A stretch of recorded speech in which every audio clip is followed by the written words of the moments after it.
आज मेडिसिन वॉर्डला गेलेलो, तिथं भरपूर केसेस बघितलेल्या, पण 2 केसेस खूपच इंटरेस्टिंग होत्या आणि त्याच्यातून भरपूर शिकायला पण भेटलं.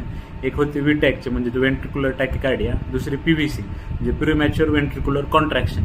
तर हे दोन्ही हार्टचे डिसीजेस आहेत आणि ह्याच्यात काय होतं, हार्ट रेट खूप जास्त वाढतो त्याच्यामुळे पेशंटला पाल्पिटेशन वगैरे हे सिम्पटम दिसायला लागतात.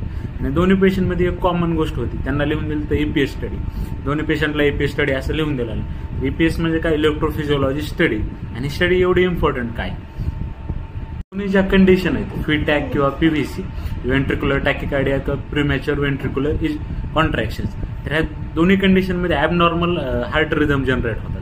जे नॉर्मल हार्ट रिदम असतात ते आपल्यासाठी हानिकारक नाहीत, पण हे जे ॲबनॉर्मल हार्ट रिदम येते त्याच्यामुळे हार्टचा रेट वाढतो असं होते.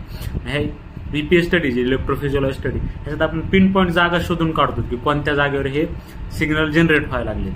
आणि मग दुसरं त्याचे जे प्रोसिजर आहे, आपण एकदा शोधून काढले की ह्या पॉईंटमधून हे ॲबनॉर्मल हार्ट रिदम जनरेट होईल, तर आपण त्यात RFA म्हणजे रेडिओ फ्रिक्वेन्सी ॲब्लेशन ही ट्रीटमेंट यूज करतो.